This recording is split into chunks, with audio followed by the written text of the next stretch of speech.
tercer Congreso Internacional de Archivos Digitales, Forjando el Futuro, Inteligencia Artificial y Big Data para la Preservación Digital y Audiovisual.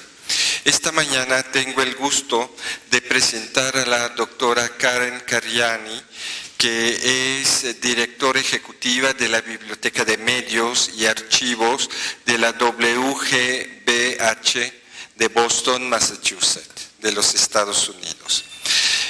La doctora Cariani tiene una larga trayectoria y es directora de la estación del proyecto WGBH, American Archives of Public Broadcasting. Ha trabajado en medios públicos durante 30 años, ha adquirido experiencia en producción de medios, investigación, problemas de derechos de autor y conservación. Siguió esta carrera debido a su pasión por la educación y el uso de materiales visuales y de medios para informar, inspirar y educar. Ella está comprometida e inspirada para llevar la nueva tecnología al límite para lograr el objetivo de hacer que los materiales culturales históricos estén más disponibles para el uso público. El día de hoy, la doctora Cariani nos va a presentar su ponencia titulada Using Computational Tools and Experts to Improve Access to Digital Media Archives. Entonces vamos a dejar a ustedes con la doctora Cariani, que va a tratar de hablarlo muy despacio para que todos podamos entender su inglés. Doctora Cariani, the floor is yours. Hola, everyone. Buenos dias and muchas gracias. And I am embarrassed to say that is the extent of my Spanish. So I will try to speak very slowly today. Thank you so much for the invitation to come to this amazing city and to speak to you today. Thank you to Dr. Gonzalez for the support, and most of all, thank you to Perla for the invitation and for pulling together this incredible conference. I am Cariani, and I'm quite honored to be here among such distinguished speakers.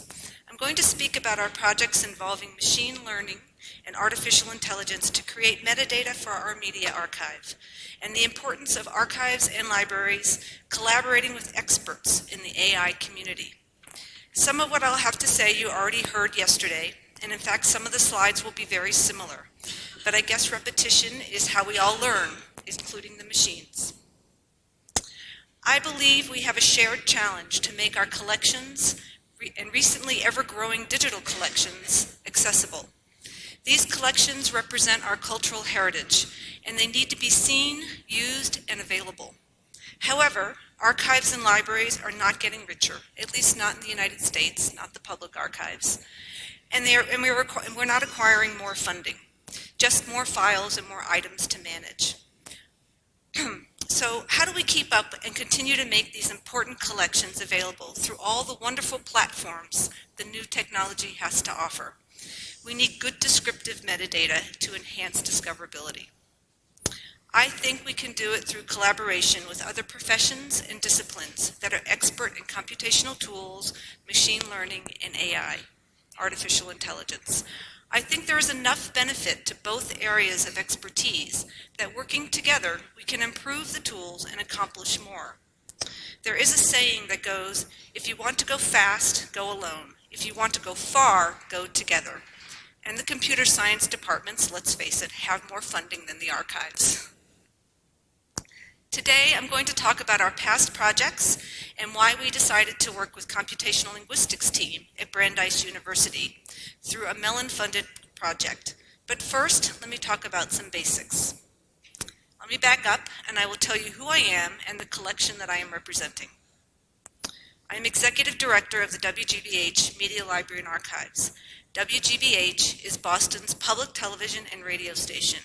We produce about 1/3 of the material that goes out nationally on the PBS network.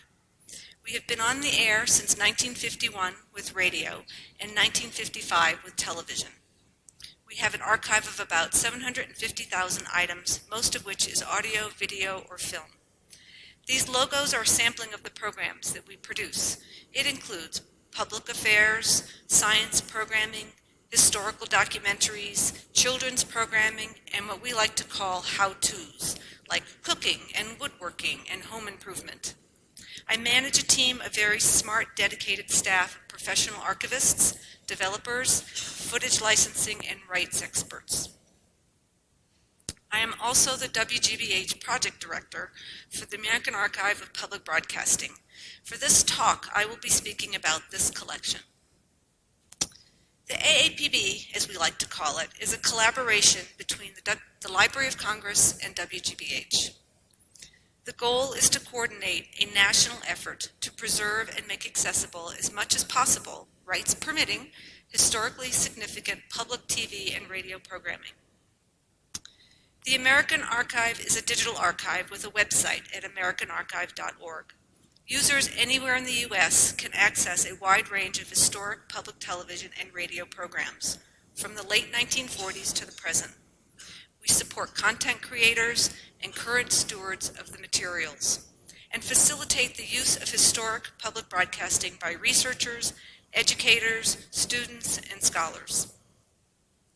The Library of Congress is primarily responsible for the long-term preservation of the digital files, and I personally am very thankful for that.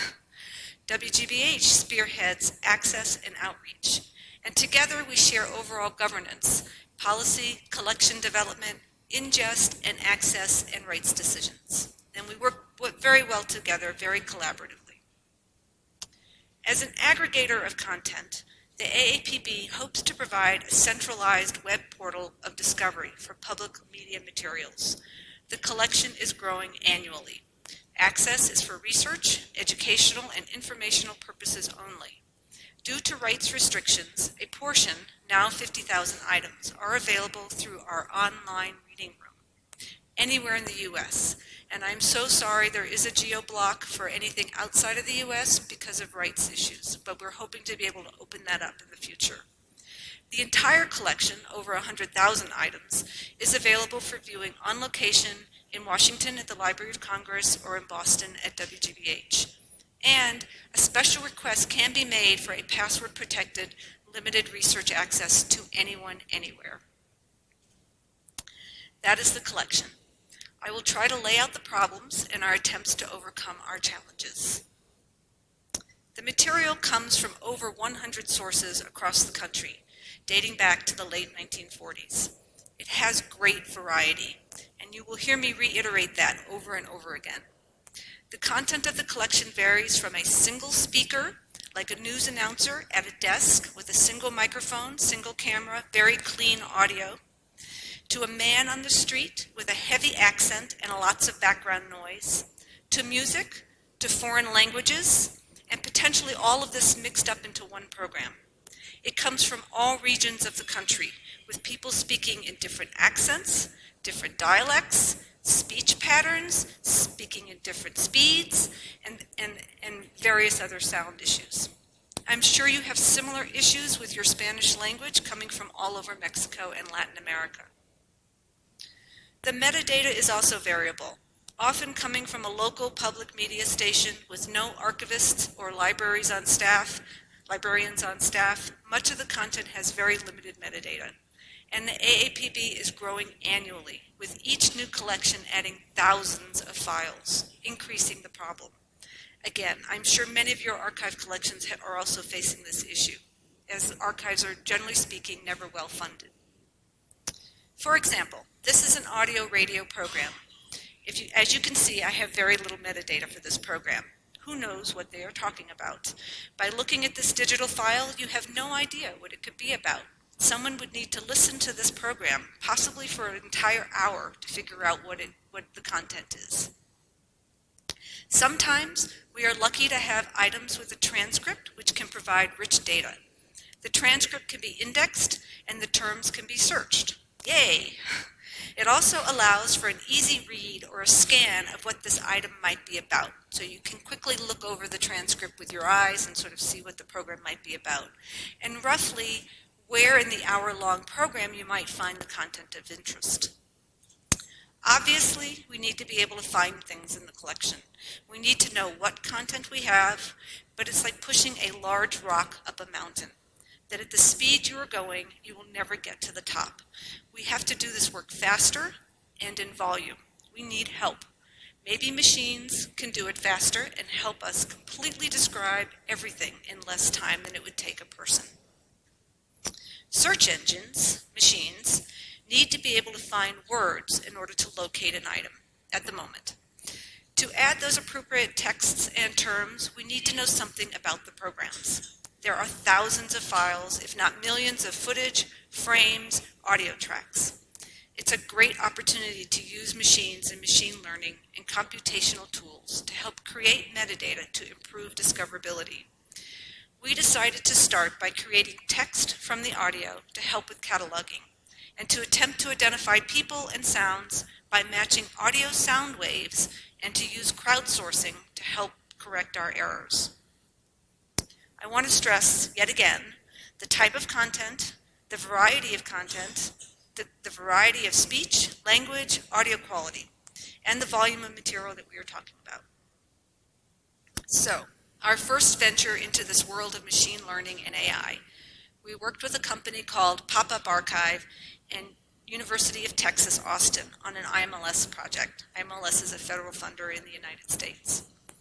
To 1, create transcripts using a speech-to-text tool called Caldy for 68,000 items in the collection that had limited metadata. 2, to use other machine tools to pull out named entities and locations from the transcripts. And 3, to test audio identification tools to identify key speakers in the collection. The University of Texas, Austin, Tanya Clement's group that Pamela mentioned yesterday was the one doing that piece. And we used a crowdsourcing game to help correct or fix the computer-generated transcripts, which could help further train the tools to improve the output. Here are the results of that project. HIPSTAS, the University of Texas group, High Performance Sound Technologies for Access and Scholarship. They used identified speaker sound waves to match sound waves found in the collection to identify speakers. Music, applause, laughter, etc. They had a sample size of 4,000 hours out of our 100,000. WGBH, People Time, identified these 10 speakers. These were people we thought would be in our collection and possibly nationally identifiable. The goal was to build a reference database of sound waves for speakers that could be shared among other archives. WGBH gave HIPSTAS a set of files with 10 identified speakers. We, humans, specifically identified where these named people appeared in the audio by timecode for a set of 103 hours. That took some work. This was used to train the machine to identify those people. This is supervised learning. A specific machine learning model needed to be built for each speaker, and there were other sets of files that we thought might possibly have those speakers to see if the machine tool could get a sound wave match and identify them. We then provided a random batch of about 1,000 hours to see if the machine found the people unsupervised.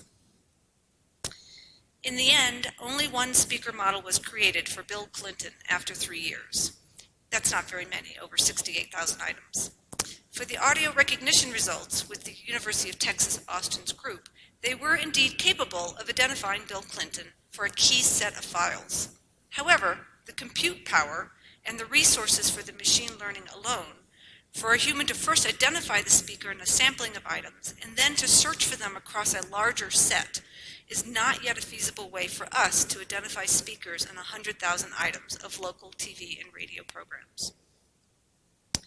Here are the other tools that were created as a result of this project. There is a workflow chart, an audio tagging toolkit, a Dockerized Jupyter notebook for machine learning tools, 2 notebooks to show how to use the tools using the Bill Clinton model, 2 notebooks to detect music, and other models were created. In the end, these tools are useful and they are open. Our expectations of what we would accomplish were very grand. And I'm sorry this is all so small, but if you would like these links, I'm happy to share them with you. We also worked with Pop-Up Archive to create speech-to-text transcripts. They are a service that we had to pay for. They used the open source tool called Caldy that was developed by the BBC. Here you can see the usefulness of having a transcript for a media item. It's pretty obvious. You can search within the transcript, highlighting found words, and you can sync the audio and the video to that point in the transcript. And those terms can be indexed for search engines to help find related items. This is great if you have accurate transcripts. For English, this is an example of our results, however. Many of our videos start with bars and tone, and the Caldi tries to transcribe, which you'll hear when I start playing this. And on the right is what the Caldi output looks like, and below the video is what is actually being said. That's the bars and tone, which is very annoying, and we're trying to figure out how to get rid of it. A production of the Mississippi Center for Educational Television, tape number 3, series, A Conversation with, program Theora Hamblin, length 2830, date 12/16/75, director Seymour. So, as you can see, the transcript was not very accurate. Experience has shown us that many speech-to-text tools don't output accurate transcripts, even if it's just in English. Accurate transcripts are dependent on audio quality, speaker accents, background noise, etc. Given that our collection is from 100 different local TV and radio stations across the country, the variety of audio and audio quality varies widely. WGBH used 3 tools to allow the public to help us fix and correct our English transcripts and add additional metadata. A small percentage of the transcripts have been corrected through this effort. It has really been more of an opportunity for us to engage the general community and users intimately with the archive. We use Zooniverse, a crowdsourcing platform that mostly works with scientific data. We are asking the public to help us transcribe the credit information on the screen that a speech-to-text tool wouldn't pick up. This is valuable metadata for us in terms of copyright notice, date of broadcast, validating the program title, producer names, people who participated in the program. It's called Roll the Credits. And to set this up, we needed a screen grab of the rolling credits. So it took a bit of human work in order to get this set up and running. Then we built a game to fix the transcripts. There were actually 3 games in one: identify errors, suggest fixes, and validate fixes. It was called Fix It. The pipeline to output a finished corrected transcript was way too slow. It took much too long for one transcript to be completed, corrected, and then validated. This tool was actually the most successful. Fix It Plus uses a transcript editor that the New York Public Library developed. It's a straight editor rather than a game, and a bit more effective in getting transcripts corrected. 2 people have to agree on a fix for it to be validated. We found that there are people who love to edit and transcribe, so this tool was very effective in getting them to help us. George Blood, a vendor of ours, challenged our stations to push our communities to fix more transcripts more quickly. For every transcript created, he offered to digitize a free tape, up to 100, but they had to reach a 20 transcript threshold first. As a result, several of our participating stations really pushed on the challenge and have completed 400 transcripts as a result. Woo! On the one hand, we are thrilled that the stations jumped on this challenge and got people in their community involved. However, we still have thousands of transcripts to go. Once the transcripts have been verified, the JSON transcripts will be stored in the AAPB's Amazon S3 account, an index for keyword searching on the AAPB website. The transcripts will be made available alongside the media on the record page. They can also be played like captions within the video player for the hearing impaired. And they will be able to be harvested via an API to be used as data set for research. We are really hoping that researchers will begin to look at our collection as a data set and start trying to see trends from programming over the last 60 years. We think this is a great opportunity to look at historical trends. Particularly across news programs, we think this is a great collection. How language has been used in reporting and how it has changed over the years, how it is different in different areas of the country. For example, when did the shift of calling global warming climate change happen? If everybody remembers, it used to be called global warming. But to use this collection effectively as a data set, we need accurate, good, descriptive metadata, mostly as text. So We did index the uncorrected transcripts in April of 2017, and as you can see, there was a general increase in users coming to the site. Of course, this is one of many factors that could have caused an increase in users, but it does show that search engines were driving traffic to the site, even with inaccurate transcripts. So that worked. Yay! Yay! We increased traffic by using the speech-to-text transcripts to enhance our metadata and thus discoverability and search. However, the question is still whether users were actually finding what they were looking for. As I mentioned, we have a lot of variety. I keep saying that. Much of those indexed words were not accurate.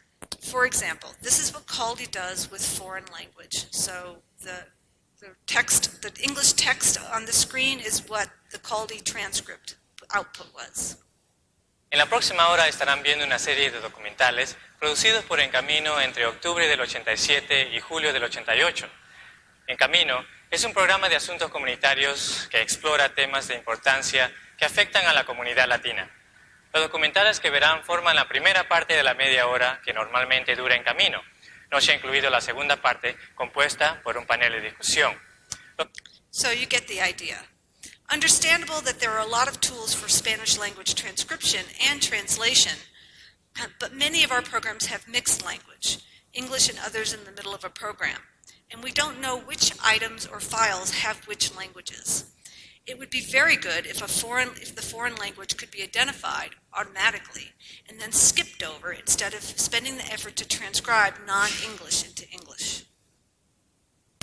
The same here is true for Creole, although there are probably fewer tools that recognize Creole. Quelle chanson j'ai composé peut-être comme tu vois Bill Lamonche peut-être.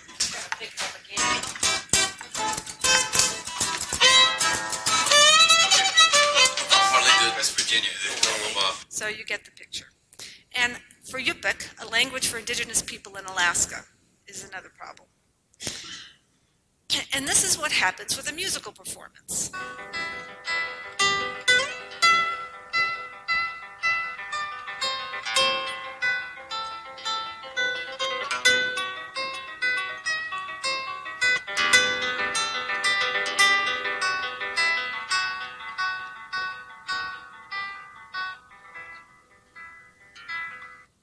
So it's not very helpful, and it's a waste of computational power and time to try to translate the music into English.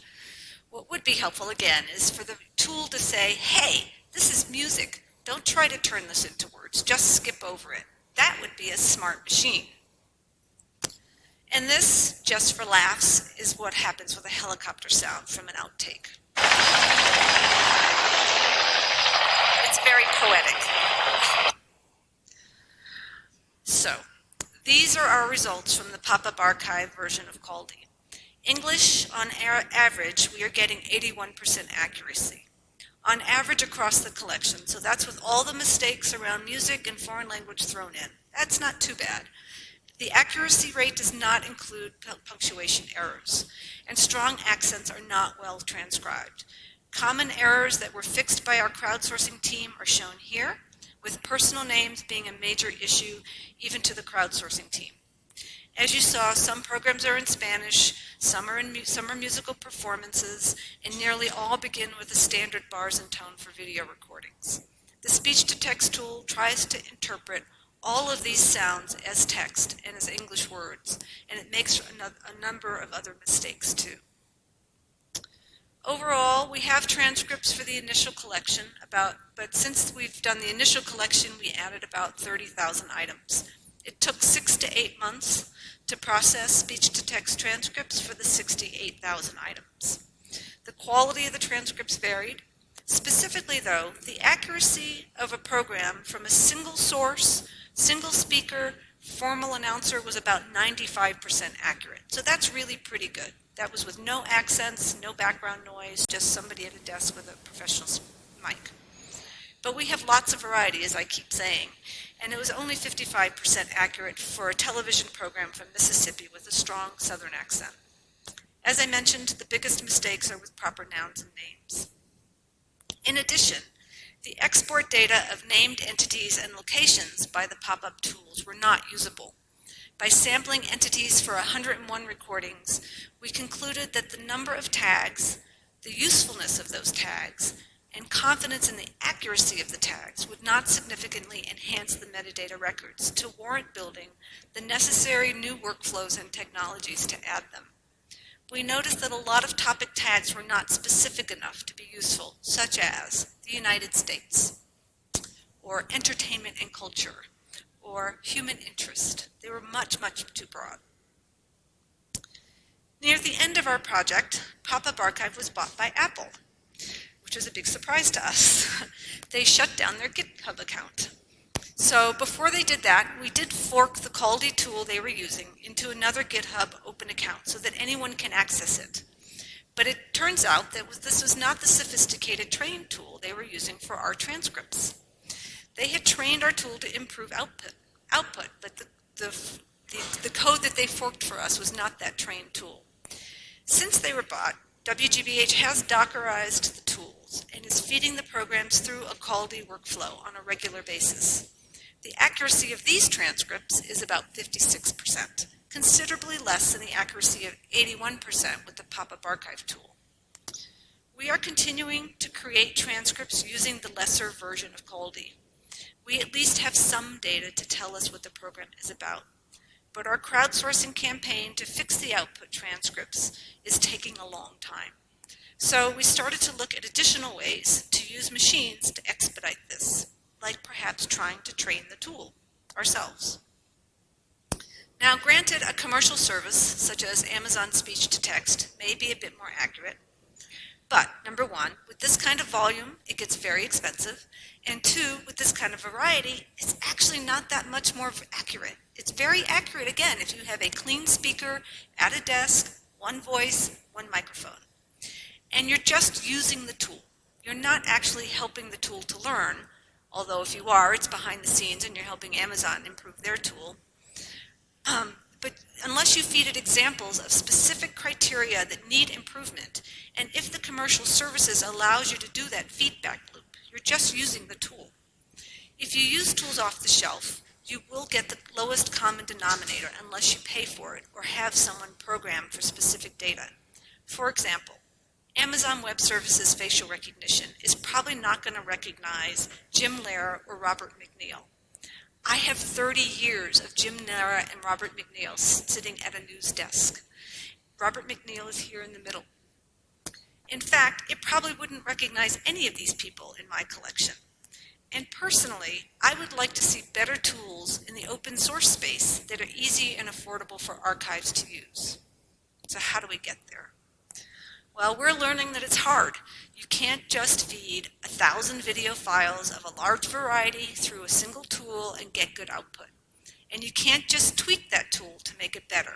Teaching or training the tool, having the machine learn, means a human writing algorithms for specific type of speech or alterations from standard speech that the tools were trained to recognize. So Caldy as an open source solution needs improvement, but we as archivists aren't the ones to do it. We don't teach machines to learn.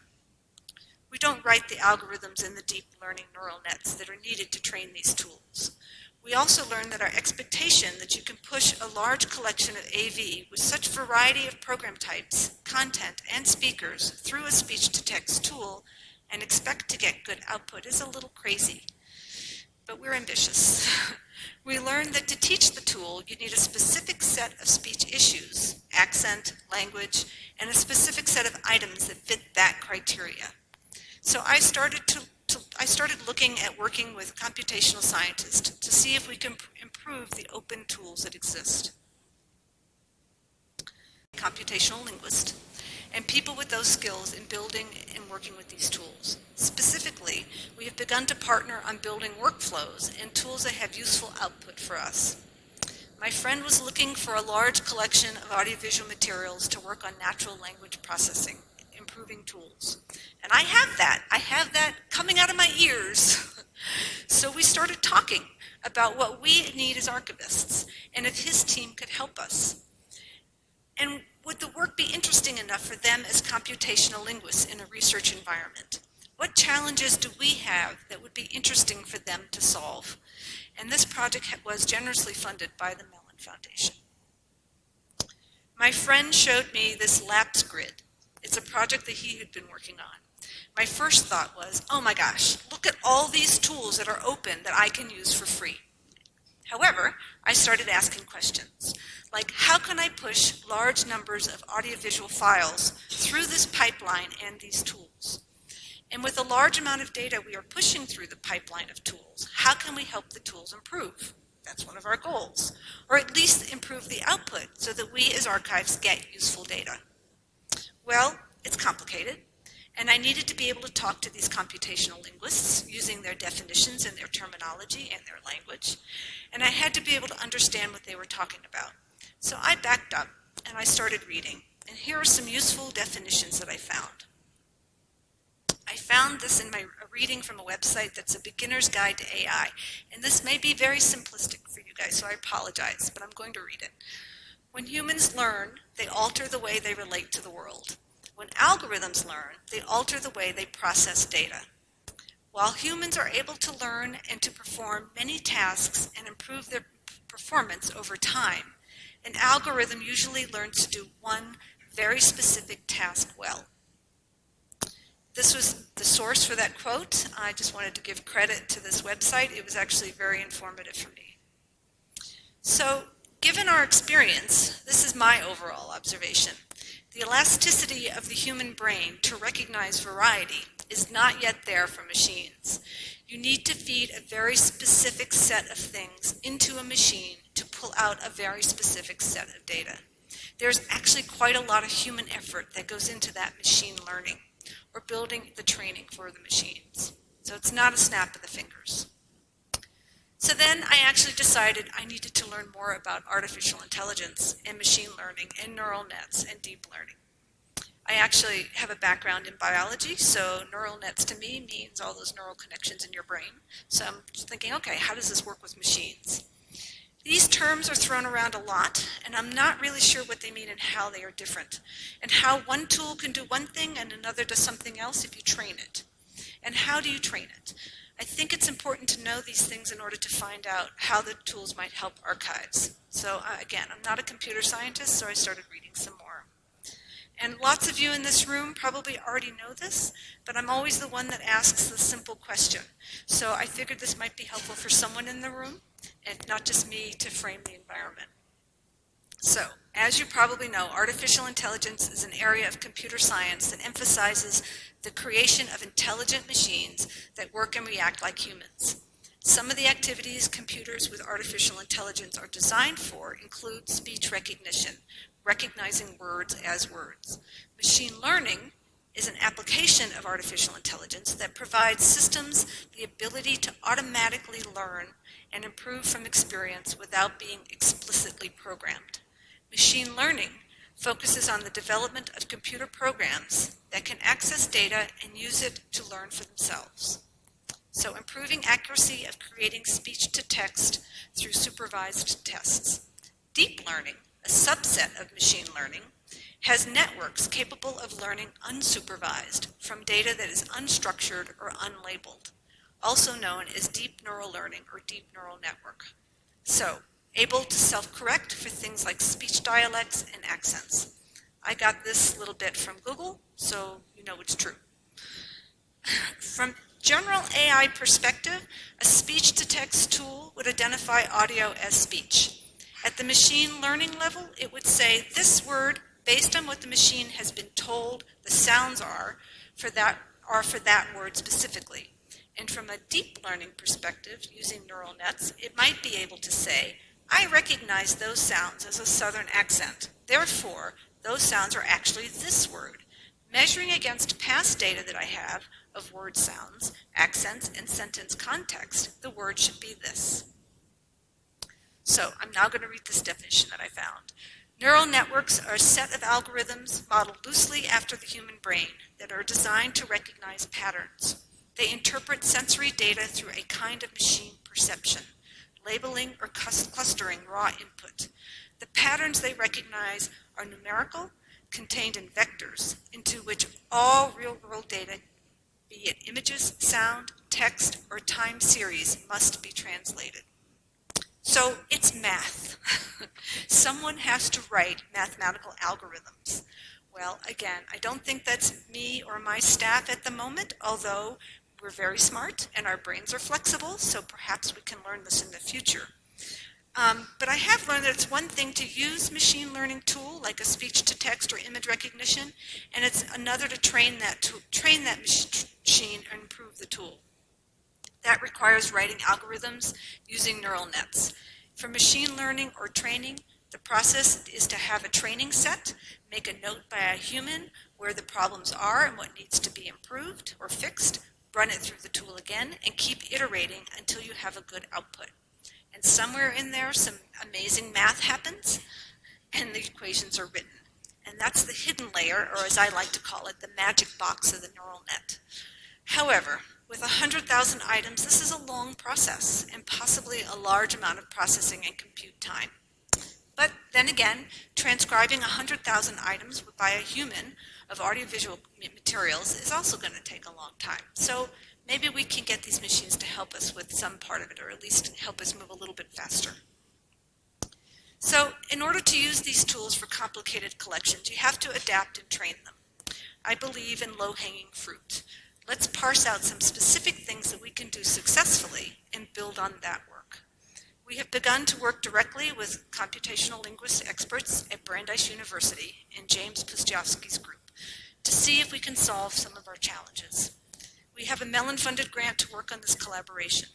We've identified some key things that they can help with, such as forced alignment of transcripts. We often have clean transcripts from the production, but no timestamps.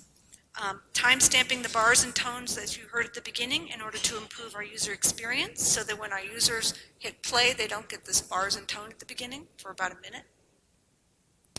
Identify music, identify foreign languages, and identifying the text on the screen and OCRing that to add as metadata.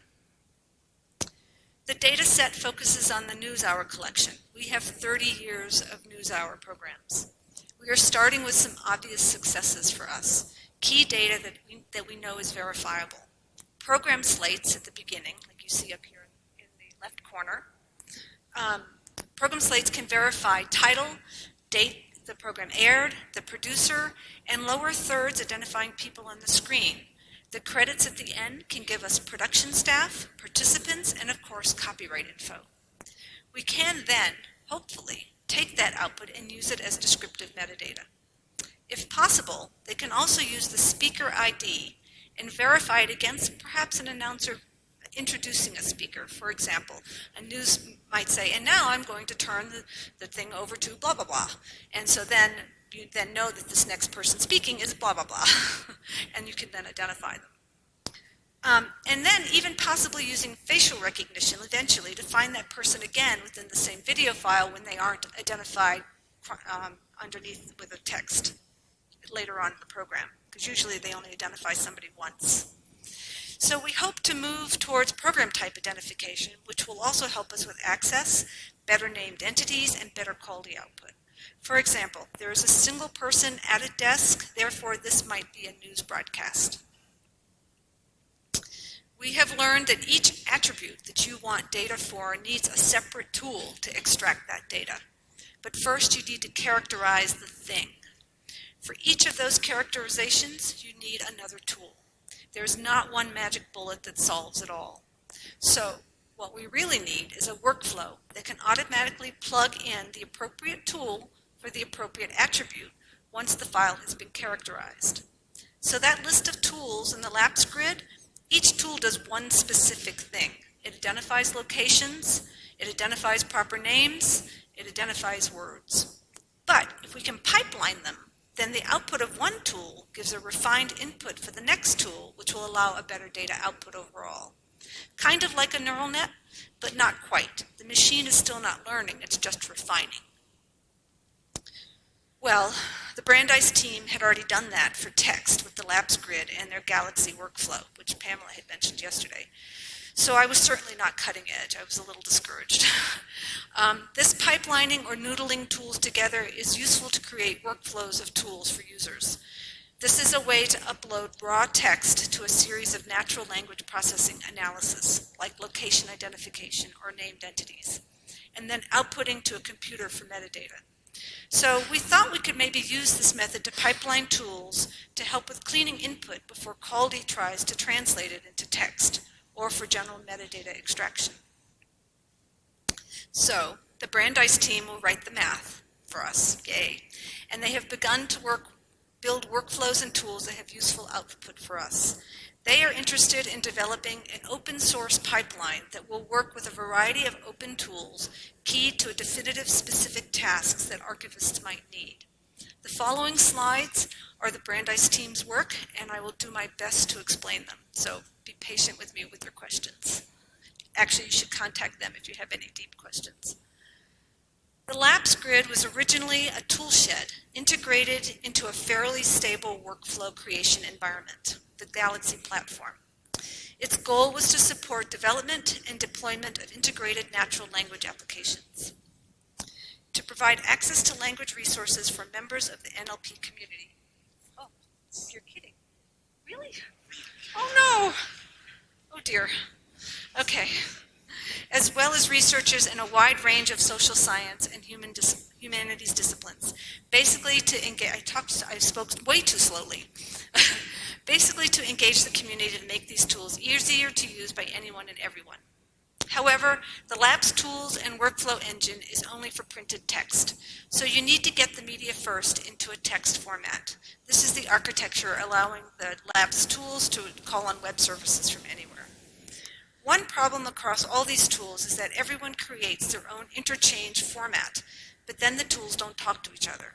The LAPS grid uses a standard format called LIF, LAPS Interchange Format, to allow you to use tools together, a common language that all the tools can understand. The text is wrapped with a LIF format to be used in the tools. Here's how it works. You have some text, and it's wrapped in LIF in a big container with the text inside. This text is now something that can be passed onto all the tools, a tokenizer or a parser to find the words. However, it doesn't work with media files. Darn. So the Brandeis team plans to create a LAPS grid-like workflow that will work for formats other than text, such as media. What makes media different and harder is the information you're trying to capture is time-based, and you have a huge matrix of pixels across each frame or image. However, AV data can be subject to linguistics analysis. The audio can be transcribed into text data, and the video can have embedded text, chirons, captions, logos, subtitles, overlays. For the workflow to use linguistic and image data alignment, we need analysis tools for multimodality. We need to align the speech with text and the audio to images. We need to identify objects, faces, non-speech sounds, graphics.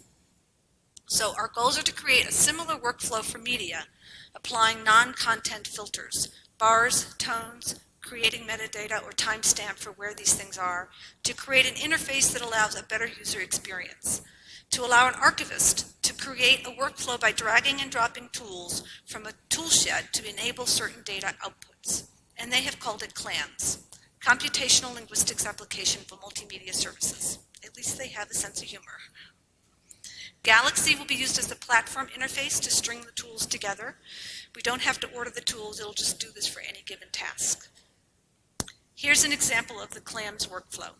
A list of available tools, you pick them, it puts it into a workflow, and will only work if the workflow is a legitimate process, meaning the output from tool A will fit into the input of tool B. A new interchange format is being created from one media type to another so that the tools can work together. They're calling it MIF, Multimedia Interchange Format. MIF needs to be flexible data format that will allow linked data, able to access beyond the platform to link data sources and references into the wider web, like Wikipedia. They're using JSON LDX syntax. Annotation anchors are what ends up in the file. What kind of annotation you can provide to each of the image, the text, or audio. Text, this is a word. Image, this is a face. Audio, this is music. I'll show you some examples. There are 3 basic types of annotation anchors for different media types. This is character-based annotation. A sentence from a chyron, a caption, or an audio transcript should be able to recognize the term as a proper name or a person and tag it. Second, region-based annotation, bounding images and objects in a frame of video. You bound the item, then you tag it. That's image annotation. Time-based annotation. Video and audio has time-based annotations. That's why you have the MMIF output. It needs to mark the beginning and the end of a segment. So we want to detect a region in the image and take the image and associate it with a description in the transcript, which will allow you to bridge annotations that are associated with different modes. A face aligned to a caption or a chyron, alignment of text to a face image and to speech. You can't wrap the whole audio or video, so you need to point to a file address. AV binary files are large, and we can't encode the original data in MMIF, unlike we did in LAPS, where all the primary data is text files. So in MMIF, the output data will keep pointers to the primary data files, as well as checksum hashes for them for additional annotation or validation. Here's an example of the workflow, the Galaxy interface. Here's what I want to do. I've got some videos and a transcript, but they're not aligned with timestamps. I want to align the video to the transcript timestamp. Once on a secondary level, this would be useful if you were trying to learn a language, because then you could see the English and the transcript together. Okay, you open the Get Data panel to upload a video file. You select Multimodal Selector, which allows adding a video and a transcript to an MMIF. The transcript and the video has been wrapped. Viewing the MMIF, it's not pretty. Opening the text tool panel, applying a parser to get a sense of the transcript, to go from one format, video and audio, and then take it to a text analysis tool. Selecting the Spacey tool to apply the MMIF sentence structure in the transcript and create more words and metadata. These are the results. This is the end of pipeline 1. The video is aligned to the transcript text and highlighted as the video plays. Then people's names are indexed, data references like tonight, and locations can be identified. Another example, identifying named entities extracted from an audio track and identified. This can then be indexed and searched on. We want the data on this frame as text metadata. So how are we going to do that? This is an image, not text. It tells us the air date, the director, running time, and show title. First, the machine has to find the slate frame, watching the video file, get rid of everything that's not the slate, find the slate, isolate the frame, then put bounding boxes around all the text and character recognition for the text within the bounding box. Then you have to recognize the words for what they are. First, we need to extract metadata from the video frames. Here's that process. Starting with a new MMIF with just video and the Video Tools panel, the video is wrapped. Select the Shot Detection tool. Waiting for the Shot Detection tool to finish. Viewing the results of the shot detection, frame numbers, boundaries for shots. Select the Bars Detection tool to filter out the bars and tone. Now you just have the slate frame isolated. Applying East Text Detection to get locations of the text boxes. Then detecting the slates. The output of the slate detection at the bottom shows the timestamp for the slates. The slate metadata extraction tool applies OCR to the slate segment and processes the results. The result is a view containing metadata extracted from the slate. Here is the output metadata.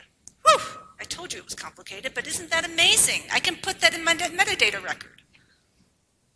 The same can be done with a lower third identification chyrons and rolling credits. Although rolling credits are harder because the text is moving, so you have to be able to isolate each block of text. So we are hoping on working on chaptering both.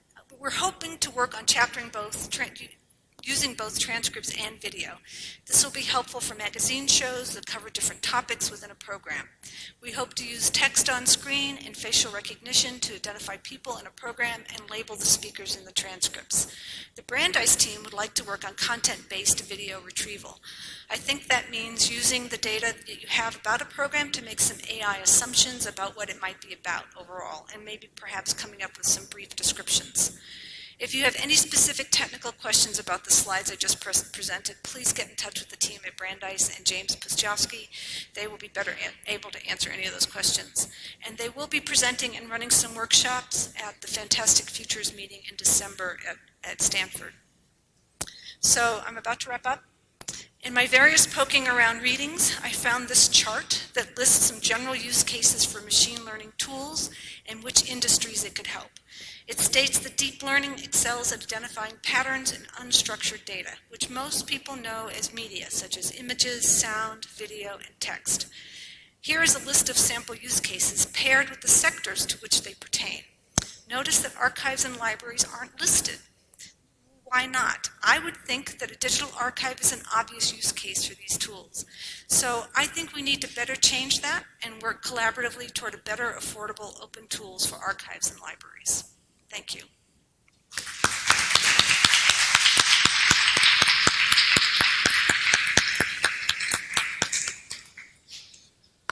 Muchísimas gracias, doctora Cariani, por su alentador plática, donde nos muestra que hay muchos problemas que se ha venido trabajando desde 1951 hasta la fecha, problemas y muchos proyectos muy amplios, muy grandes de catalogación, de contenido, de situaciones, de búsqueda de metadatos y también en cuanto a políticas para todo, para la preservación y un sinnúmero de colecciones. Y todos los esfuerzos que ha habido para poder ver todas estas cuestiones con instituciones tanto gubernamentales y no gubernamentales para poder llegar a una solución y ver qué se puede hacer con todo eso.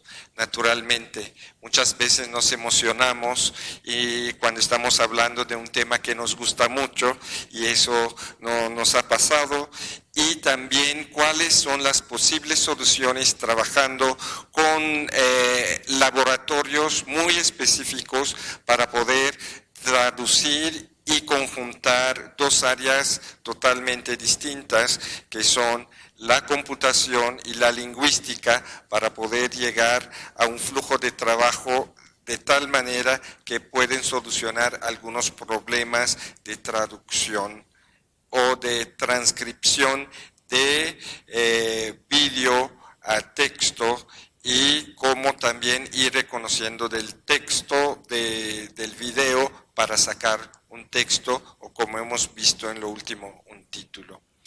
Como ya he sabido, ustedes conocen el mecanismo de trabajo y no sé si hay alguna pregunta que no me han pasado papelito alguno.